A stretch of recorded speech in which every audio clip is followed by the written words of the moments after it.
Ayan, so I press play kasi this idea came into my mind and I want to speak to all the Filipinos, particularly yung age ko around 25 to 35, and you are afraid to start building your finances, or not afraid pero you don't know where to start, or natatakot ka sa usapang pera kasi wala takot ka. Kasi ganun din ako before. I didn't like talking about money because I never saw money as the way that I see it right now, which is it really does make the world go round. And mahirap mabuhay nang wala kang pera. And the only way that we can gain and accumulate wealth is to know how it works.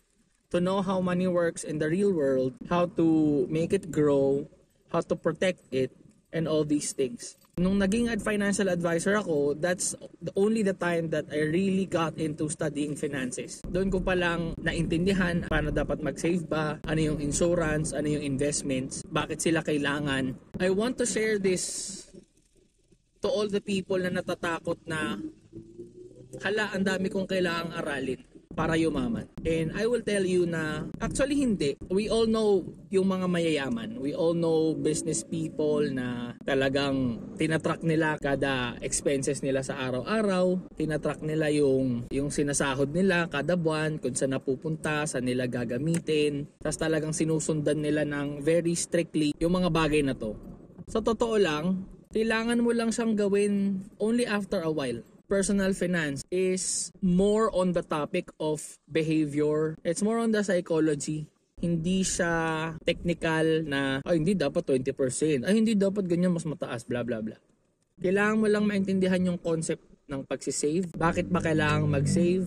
Para saan? Paano mo gagawin yon? Kung maliit sahod mo, kung malaki sahod mo. Understand emergency funds. Para saan din siya? Ano yung kinaibahan niya sa savings? Paano mo siya dapat buuin? Have to understand about insurance. Bakit ba kumukuha? Bakit ba ang dami nagbebenta ng insurance ngayon?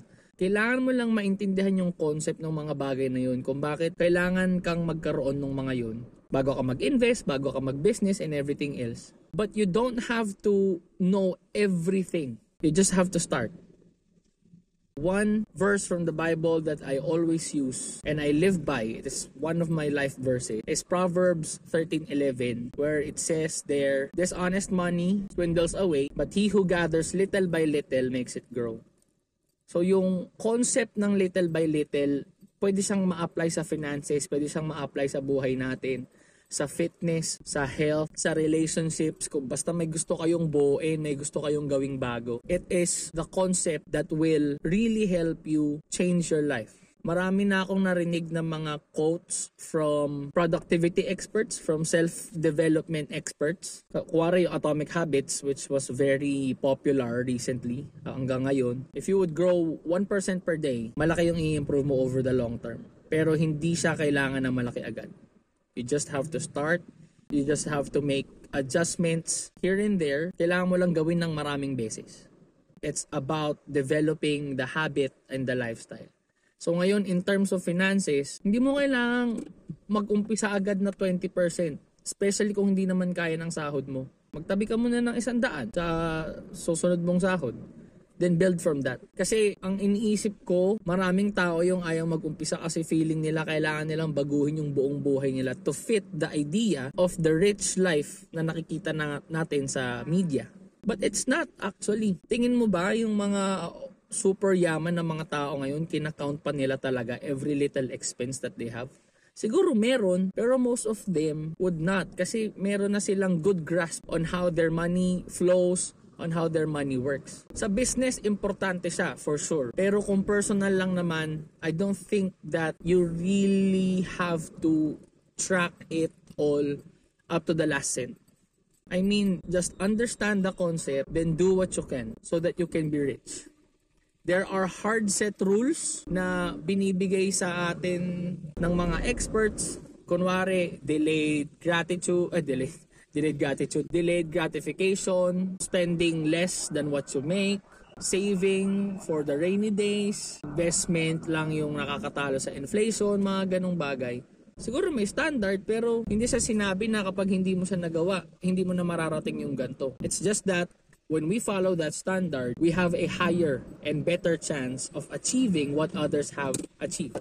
Kung iisipin din natin, di ba, maraming tao yung yumaman in different ways. Hindi siya isang paraan lang. Iba-iba yung dinaanan. Merong yumaman through investing, mayumaman kasi nagtabi ng sobrang aga, mayumaman kasi nag-business sila, nag-invest sila sa properties. There are so many ways. You just have to get your foundations right in order for you to be wealthy and to be rich.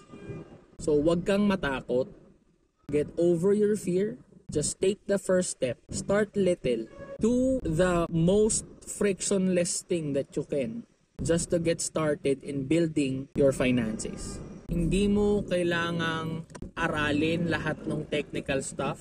Hindi mo kailangang pakomplikahin yung buhay mo.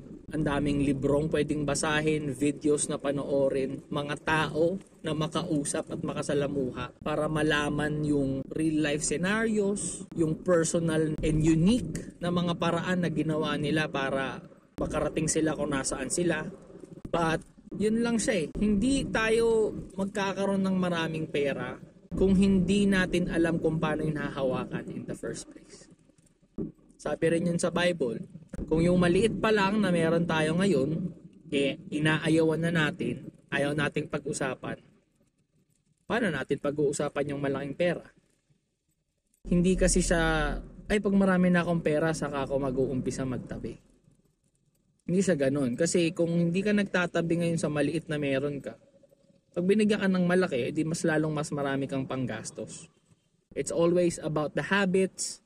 And to start the habit, you need to start little. Then yung learning kung paano mo mas gagawing efficient, yung mga gagawin mo mas effective, you learn it on the way. I hope meron kang mga na-realize sa mga sinabi ko. And if you need help, kung kailangan mo ng makakausap about your finances, lumapit ka sa akin. I will give you the concept kung bakit, kung ano, kung paano nag-work yung isang bagay. Pero the decision is always yours. That's why I am a believer of the saying na personal finance is personal. Itong mga sinishare ko, ito yung mga nag-work para sa akin. It might work for you or not. Pero kung meron kang matutunan at magagamit mo sa buhay mo, then great. Pero just start. Huwag kang matakot. Huwag kang parang ako nung mas bata-bata na ayaw pag-usapan yung pera kasi ang tingin mo sa pera, magiging masama ka pag dumami pera mo, magiging corrupt ka kasi hindi naman siya ganun. Ayun lang. So, bye! And sabay tayo magpayaman. Galing.